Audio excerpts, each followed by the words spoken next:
bago po natin ito i-dispose, no? Pero wala pa po ako.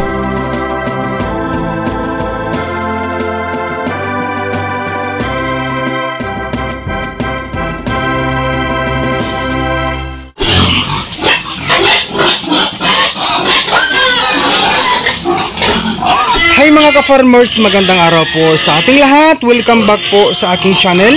Update lang po tayo ngayon guys sa aking mga fatteners na nasa finisher stage na po sila. Kahit na tayo ay nasa finisher stage, tayo pa rin po ay tuloy-tuloy ang pagpapaligo sa mga baboy fatteners. Ayan. Ayan, datubod na ang amuang patubigan, no? Ito guys, sa aking pampinubring babuyan ay sadyang ganito lang po ang sistema namin sa aming tubigan, no, sa babuyan namin. Mas maganda siguro milipat ka dito kasi maingay ang ngayon. Maingay sila sobra sa ano. Siya nga pala guys, pasensya na kayo ha. Medyo may tubig sa labas ng kulungan I mean. Kasi malakas ang ulan dito sa amin, ha, kagabi.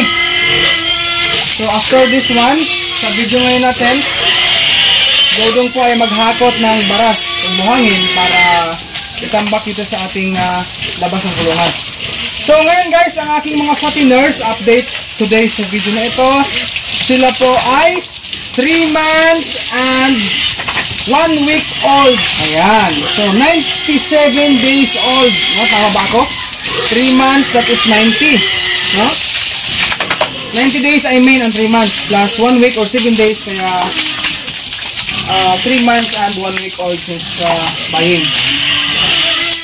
Ganito po ang kanilang itsura mga ka-farmers kapag, ganito ang kanilang katawan kapag gutom sila na wala pang kain. Yan.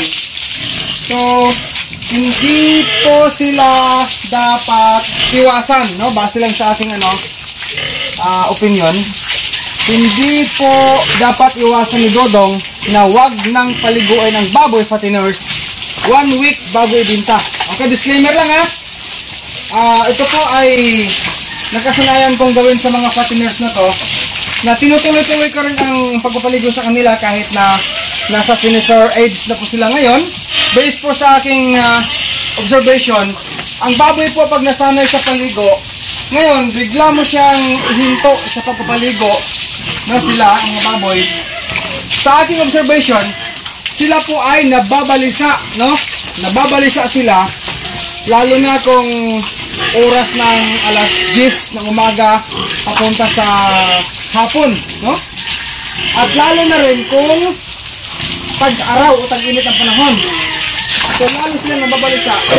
Kahit na magkaiba tayo ng management sa ating pag-alaga ng baboy mga ka-farmers, ituloy nyo lang po kung ano ang inyong nakasanayang magandang sistema, no? Ayan, magpapakain tayo may konti. Ayan. Actually guys, nakapag-kuskus na ako dito sa aking babuyan, no? Kahapon lamang guys, ay nag-general cleaning ako dito. Tinanggal ko na yung mga itim-itim sa pader, no? Sa loob. Ayan. So, pinapaubos ko na lang guys, no? Pinapaubos ko na lang ang feeds. Yung finisher feeds po. Ayan. Then ngayon po, ang update natin ay pure feeds feeding na ngayon. Kasi nga po, naubusan ng stock ang mga aggregate supply dito sa amin. Naubusan ng stock ng ipa ng mais. Kaya, pure feeds feeding, finisher na. Okay? Ayan, patugod tayo sa ano. Magpapatungod tayo sa drum. Talagang ituloy-tuloy po natin ang pag-alaga sa baboy. Sa kabila po ng malapit na silang ibinta ni Dodong. Yan. So dito po ang ating ginagawa dito sa ating babuyan kapag malapit na silang ibinta. So tuloy-tuloy po ang pagpapaligo sa kanila. Okay. Ayan o, pakita mo kami yung mga likod sa baboy. Medyo malapad-lapad na rin guys, oh. Yan. Ganyan po ang katawan nila pag gutom.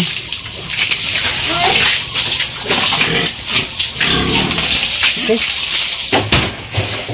Ayan. Ating isabit dito. So this time, atin pong tanggalin ang tubig sa kainan.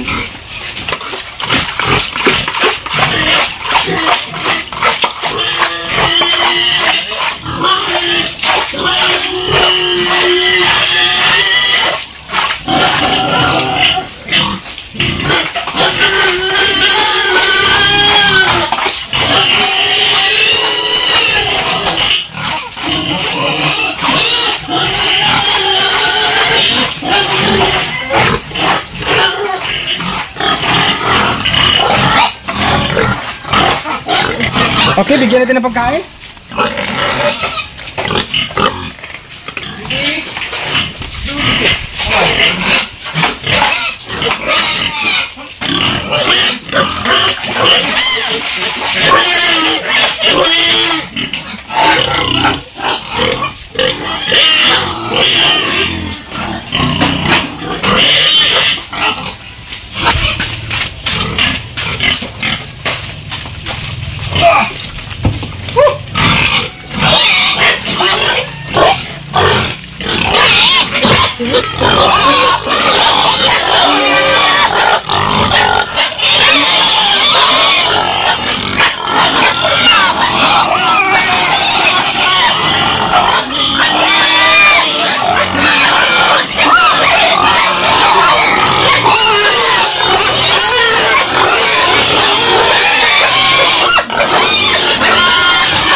Yan. Ito po ay para sa inahin.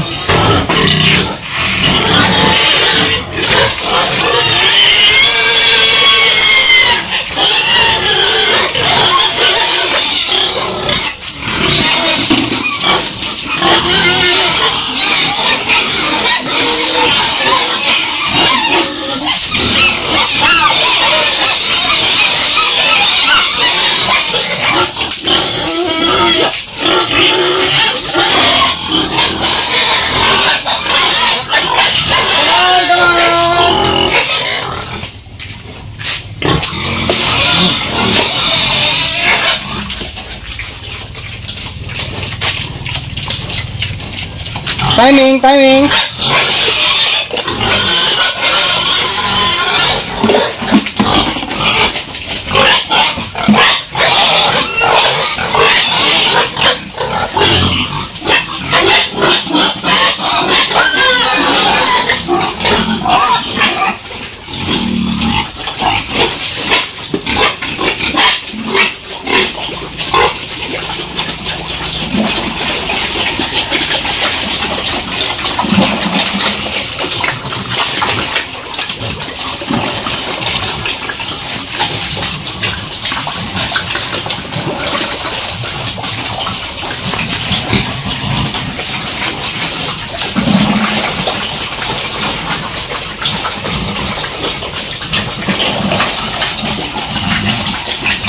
So pagkatapos natin guys magbigay ng wheat feeding, mag-add pa rin po ako ng dry feeding sa kanila.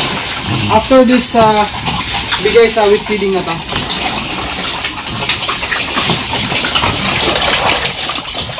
Hindi po kasi ako guys umaasa sa drinker pag malalaki na yung baboy. Base lang guys sa aking ginagawa sa aking baboyan. So sila ay kailangan marami ang tubig na kainom.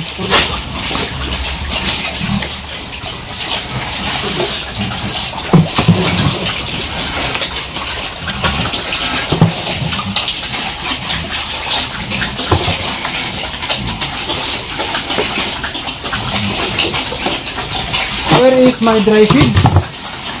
Where is it? Doon sa kiluhan.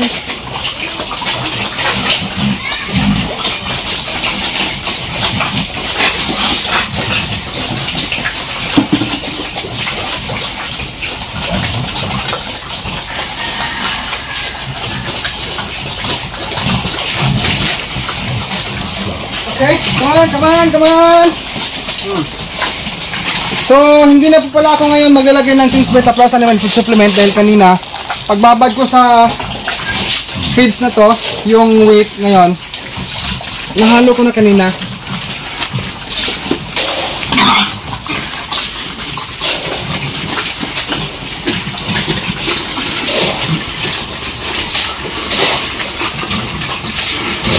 So, ngayon guys ay atin na lang pong pinapaubos ang feeds nila, no?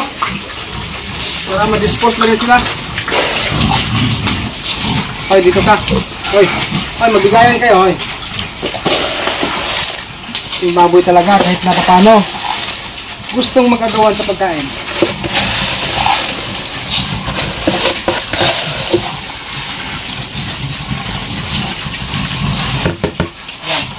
Mga baboy na to ngayon today sa video na ito, sila ay 3 months and 1 week old.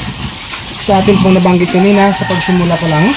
So bago tayo magtatapos sa video na ito, nais ko pong pasalamatan po kayong lahat viewers sa pagsama nyo sa akin sa batch na ito, itong 9 batch fatteners ko ng mga baboy, no? Patuloy po akong nagpapasalamat sa inyo ng buong puso dahil sa inyong pagsama sa akin, especially po sa mga baguhan dyan na nagtatanong, no, nabigyan natin ng mga munting kasagutan, munting kaalaman or munting idea tungkol po sa mga baboy ninyo dyan. At sa mga hindi ko pa ho na replyan, ako po ay humihingi po ng inyong pag-unawa. Humihingi po ako ng pasensya sa inyo sa mga hindi ko pa nare-replyan, no? Kasi marami po ang nagtatanong. Tambak po si Dodong sa mga katanungan, pero sa kabila po ng ating pagiging backyard hog raiser, ay sinusubukan po nating gawa ng paraan upang masagot po ang inyong mga katanungan or mga concern regarding po sa pagiging hog raiser, no? Kahit na tayo ay simpleng nagbababoy lamang, ginagawan po natin ang paraan, no? Ulitin ko lang, pasensya na ho sa mga hindi ko pa nare-replyan. So guys, ako po si Dodong Villaran ay patuloy pong nag-thank you sa inyong lahat ulit, no, sa inyong pagsama sa akin sa batch na ito. Kahit na mga ilang araw na lang po ang aking pag-alaga sa mga baboy fatteners na ito bago po natin ito i-dispose, no? Pero wala pa po akong exact date, no? Wala pong exact date kung kailan ibinta. Shoutout po kay kabayang Bisaya nga mangunguma, Carlito Borlito, Rosie Lagari, Sampa Vlog, Ophelia Samar, Rosalie Rivita, Maria TV, Jerome Celestial, Jim Lang, at kaninyong tanan viewers. Shoutout po sa inyo. Ang King's Vita Plus Animal Feed Supplement mabibili po sa Agri-Vet stores nationwide. Kung hindi ito available sa inyong lugar, maaari po kayo mag-direct order sa Shopee sa KBM Agri-Vet Lines. Pwede rin sa Facebook page ng King's Vita Plus Animal Feed Supplement. Link nila ay nasa description, o pwede po kayo mag-text o tumawag sa kanilang cellphone number 0917-795-0220. Available po ang COD or cash on delivery. Mabuhay po kayong lahat mga kababayan, mga viewers. God bless po sa ating lahat and peace out everyone.